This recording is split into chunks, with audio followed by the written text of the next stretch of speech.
Depuis le début de l'année 2025, aux Antilles, les prix ont baissé de 8% en moyenne sur près de 6000 produits. Ce sont les conséquences des mobilisations de l'année dernière contre la vie chère. Est-ce qu'il faut célébrer ça comme une victoire? Non, pas vraiment. Surtout qu'après les fêtes, les prix ont beaucoup augmenté sur certains produits. Ce qu'ils ont gagné sur les produits alimentaires et d'hygiène, ils l'ont perdu sur d'autres produits. Et 8% de baisse, ça ne suffit pas du tout parce qu'aux Antilles, les prix sont en moyenne 14% plus chers que dans l'Hexagone. Mais dans l'alimentaire, les prix sont 40% plus élevés en moyenne. Par exemple, des yaourts 100% plus chers qu'en Hexagone. Un pack d'eau qui coûte 10 € au lieu de 2 € en métropole.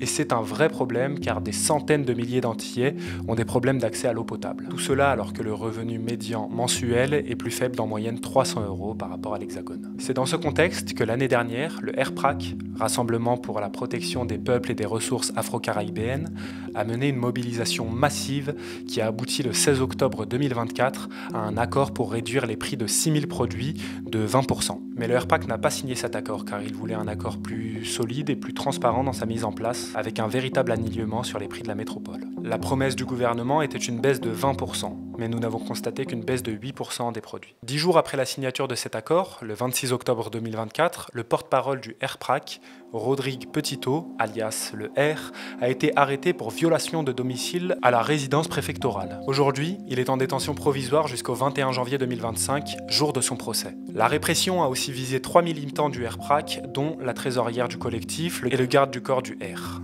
La réponse de l'État français au problème des Antillais, c'est donc 1. La baisse des prix superficiels et 2. La répression des activistes. On peut donc s'attendre à ce que les mobilisations reprennent cette année. Au cours de l'année, si on en croit l'État français, les prix devraient baisser. Il devrait y avoir des exemptions de TVA, comme c'est déjà le cas à Mayotte et en Guyane.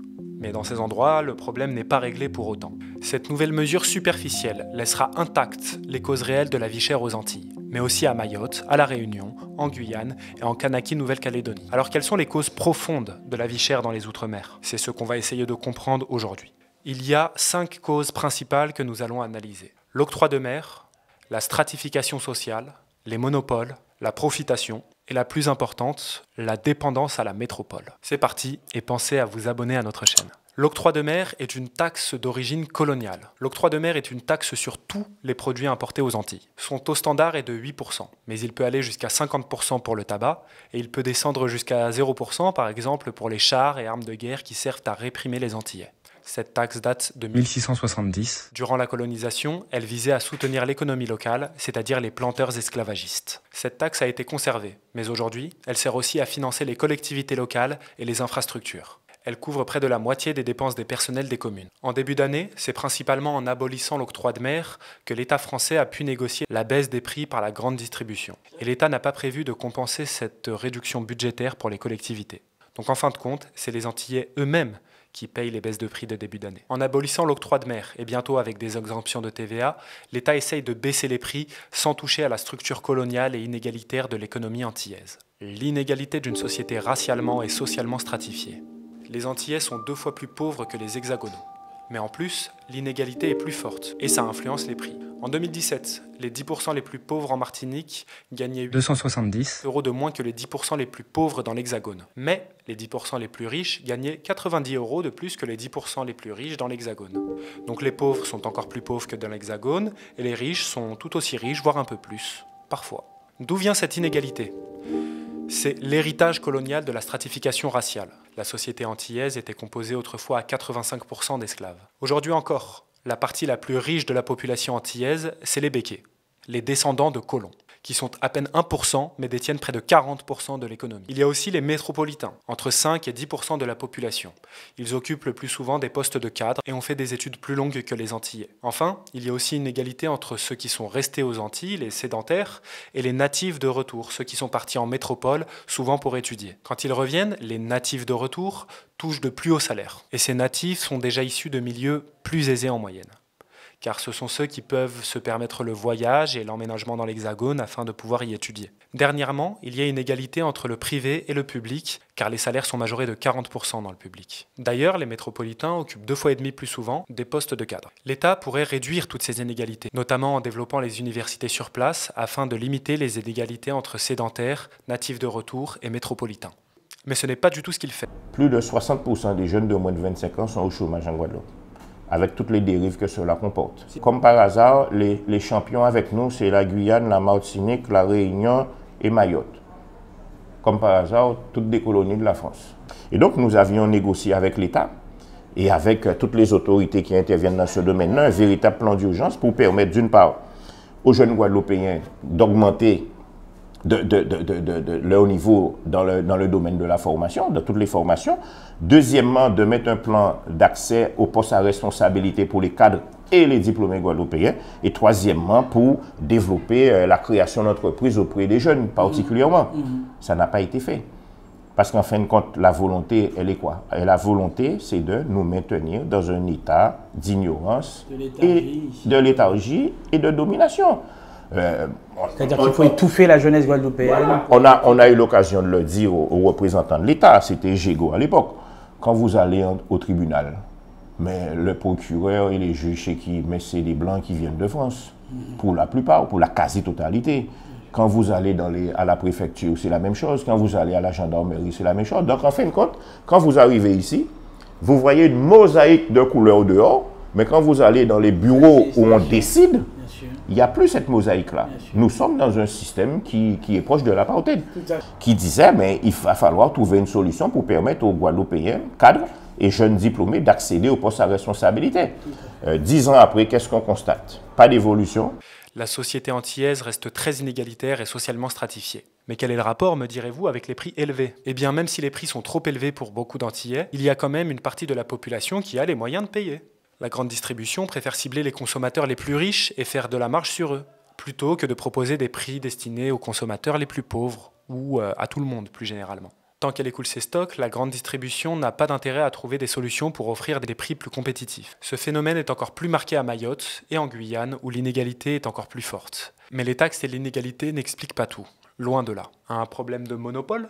4 groupes familiaux détiennent 80% du marché de la distribution antillais. Cette concentration des richesses remonte à l'époque coloniale. En 1671, selon l'historien antillais Jean-Pierre Sainton, une trentaine de propriétaires partageaient plus de 43% des terres. En 2009, les Békés, à peine 1% de la population, détenaient 32% des terres agricoles, 50% du commerce d'importation alimentaire et 90% de l'industrie agroalimentaire. Pour beaucoup, cette situation de monopole, ou plus précisément d'oligopole, d'une poignée d'entreprises, entraîne des prix peu compétitifs. Mais attention, il ne faut pas exagérer l'importance de cet argument, qu'on entend très souvent. Déjà, quand on regarde les chiffres officiels, les marges ne sont pas si importantes que ça dans la grande distribution. Officiellement, les marges sont entre 14% et 22%, ce qui est proche de la moyenne française de 16 à 20%. Bon, ça c'est si on croit les chiffres des grands distributeurs eux-mêmes. En réalité, il y a une très grande opacité. Les marges pourraient être beaucoup plus importantes. En 2009, un rapport gouvernemental dénonçait une longue liste d'anomalies, des chiffres non justifiés, des formules peu calées sur la réalité. Plus récemment, un article de Libération basé sur le témoignage d'un cadre supérieur de la branche automobile de GBH relevait des marges 3 à 4 fois plus élevées que celles pratiquées en métropole. GBH a répondu que c'était les marges normales pour des importateurs, distributeurs de véhicules et que c'était de la faute des Chinois. Bref, quelle que soit la réalité des marges, prenons un peu de recul.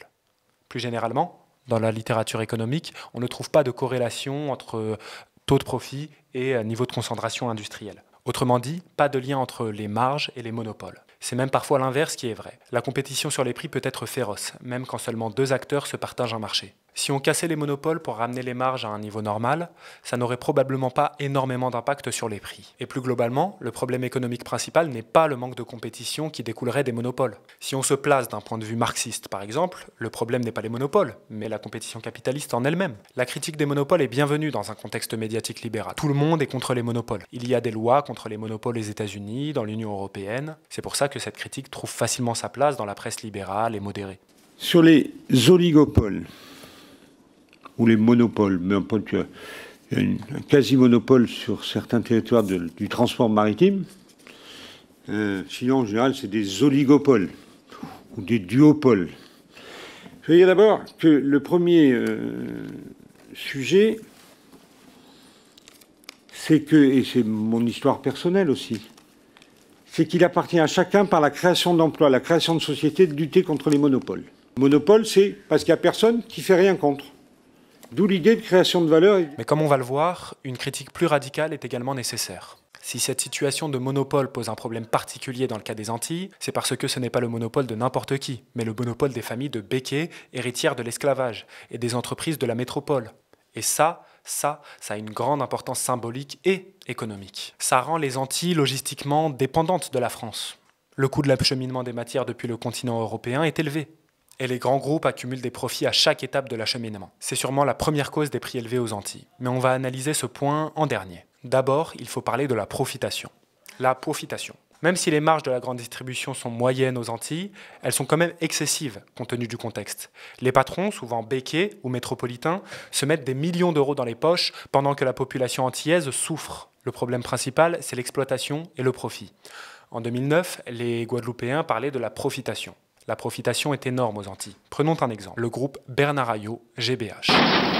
En 1960, voilà ce que déclarait un parent de Bernard Ayotte devant les caméras de l'ORTF. Monsieur Ayotte est un béquet.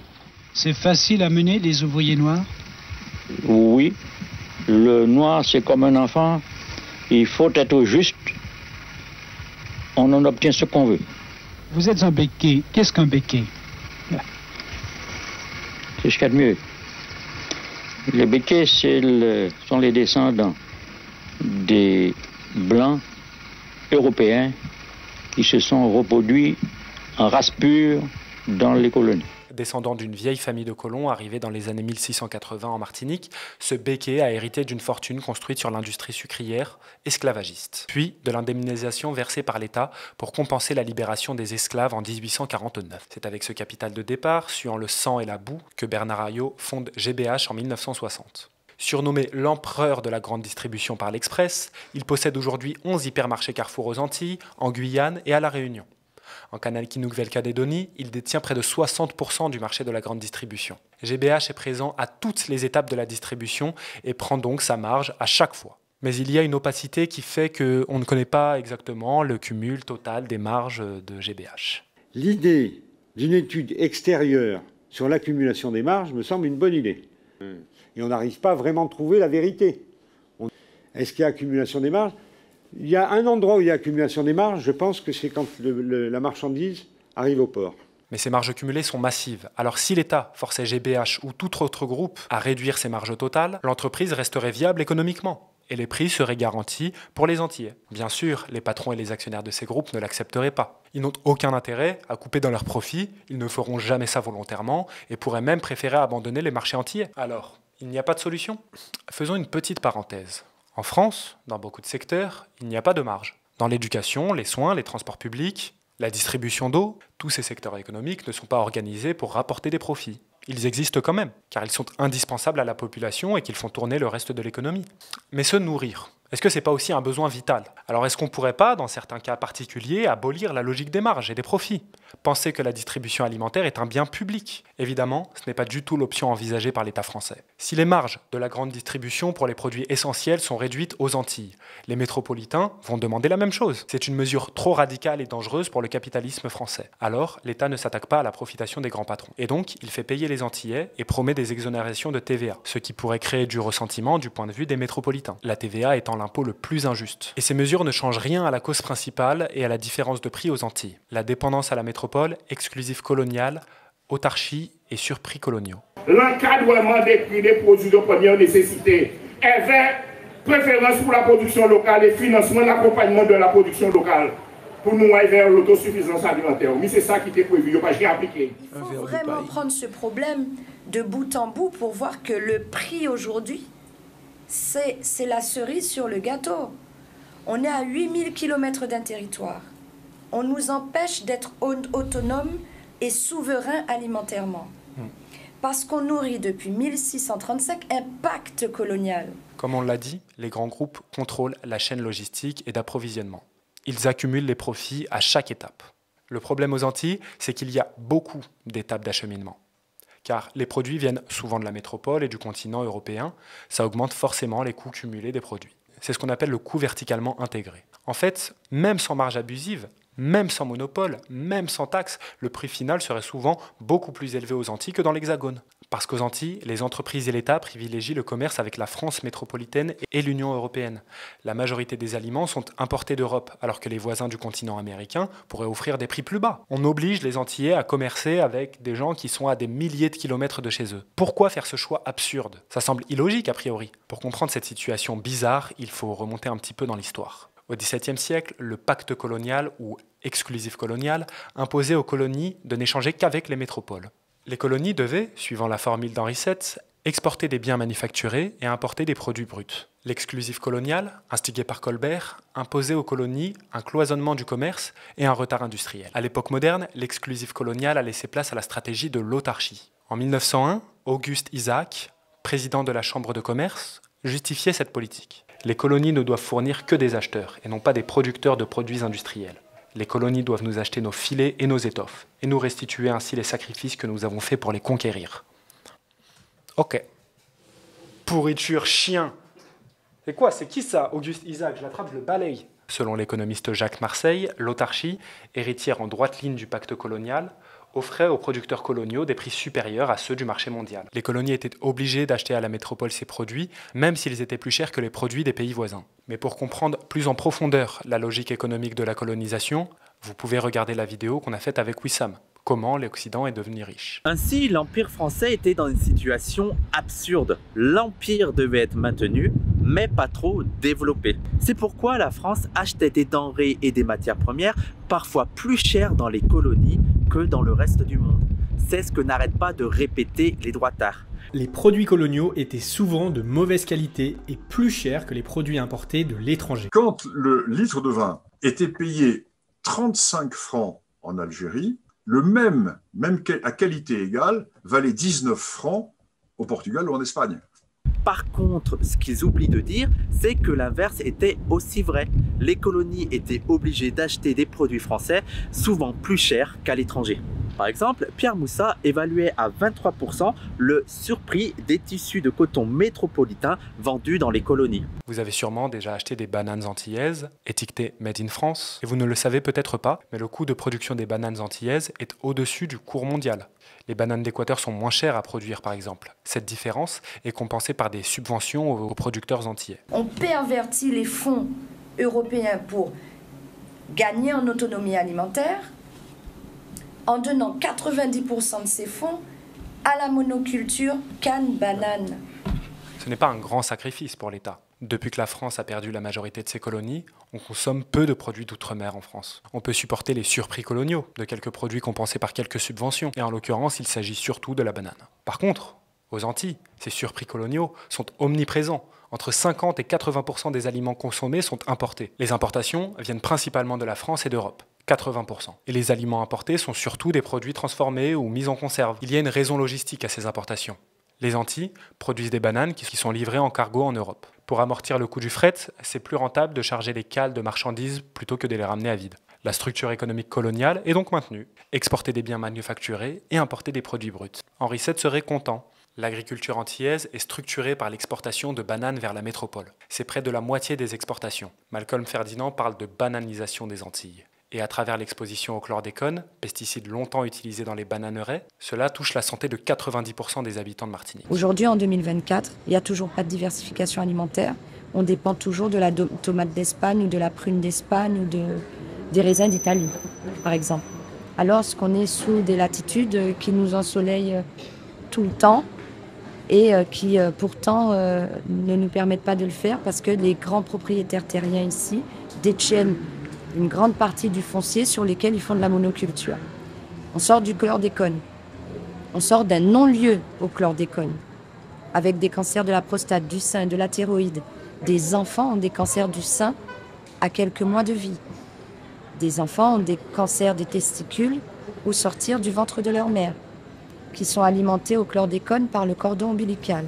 On a eu un non-lieu face à la loi. La réorientation de l'économie vers l'Amérique, au sens continental, est un développement industriel alternatif, serait bénéfique à la population antillaise sur le long terme. Mais ce serait un investissement coûteux pour les patrons et pour l'État à court terme. En fait, le développement industriel et autonome des Outre-mer n'a jamais été envisagé par la France.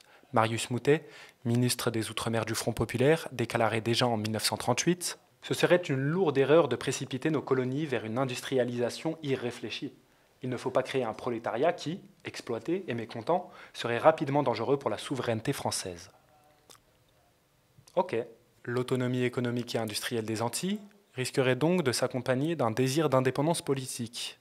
Tiens donc. La France ne peut pas favoriser l'indépendance économique et donc politique des Antilles, car les îles présentent des intérêts majeurs. Un intérêt économique, les Antilles étant des zones économiques exclusives françaises, et un intérêt militaire, car avec la Guyane, les Antilles permettent le déploiement de l'armée française dans la région. Mais la France n'est pas le seul obstacle à l'intégration régionale des Antilles. Les États-Unis, alliés majeurs de la France, compliquent la perspective d'intégration régionale dans les Caraïbes. Les USA déstabilisent la région, il n'y a rien de nouveau sous le soleil. Ils ont soutenu un coup d'État à Haïti en 2004 et ont organisé près de 40 coups d'État en Amérique latine durant le XXe siècle. Des voisins caraïbéens des Antilles, comme Cuba et le Venezuela, sont sur le coup d'un embargo et de sanctions économiques américaines. Ces sanctions sont extraterritoriales, c'est-à-dire qu'elles s'appliquent aussi sur les entreprises françaises qui font du commerce avec Cuba et le Venezuela. Elles dissuadent donc les Antilles d'échanger avec ces deux pays. On en parle plus en détail dans notre dernière vidéo sur les sanctions américaines que je vous invite à regarder. L'activité des USA dans la région rend donc le projet d'intégration régionale et d'éloignement de la France et de l'UE peu attrayant.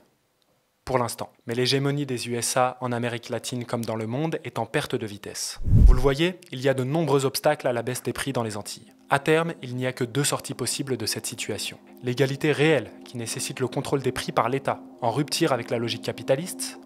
L'indépendance politique, qui nécessite l'intégration régionale économique, en rupture avec l'impérialisme. Nous verrons bien le choix que feront les Antillais.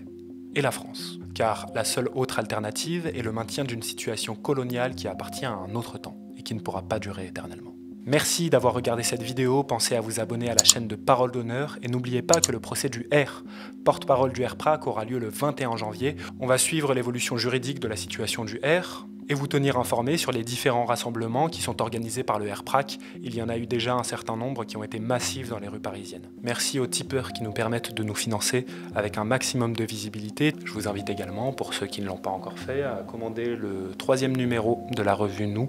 Il est enfin là, vous pouvez vous le procurer donc sur internet, dans les événements Parole d'Honneur ou en manif si vous nous croisez, on en a toujours quelques-unes sur nous. Merci à tous du soutien et à très vite. Donc vous, votre façon d'aborder cette chose-là, c'est de dire à la grande distribution, baisser les prix. C'est ça le message. Alors, c'est ça le message, mais la conclusion est rapide. Non. Il y a une analyse avant, une analyse de 2009, une analyse des anciens, des précédents avant nous qui ont mené le combat pacifiquement, avec toutes sortes de demandes, avec toutes sortes de patience. Et nous-mêmes qui sommes venus derrière, depuis 2009, on a attendu 15 ans. On a compris qu'aujourd'hui, les s'il vous plaît, les est-ce que vous pouvez ne fonctionnent pas. Et aujourd'hui, on sait qu'on n'est plus dans un moment où on peut attendre, on est dans un état d'urgence. Là où les 40% sans enfants, en couple, n'arrivent pas à remplir un caddie, donc on n'a pas besoin de regarder plus bas. Est-ce qu'il faut attendre que le peuple soit exterminé par la faim pour réagir? Ça veut dire qu'aujourd'hui, ils nous ont poussés à comprendre que demander gentiment, ça ne va pas passer.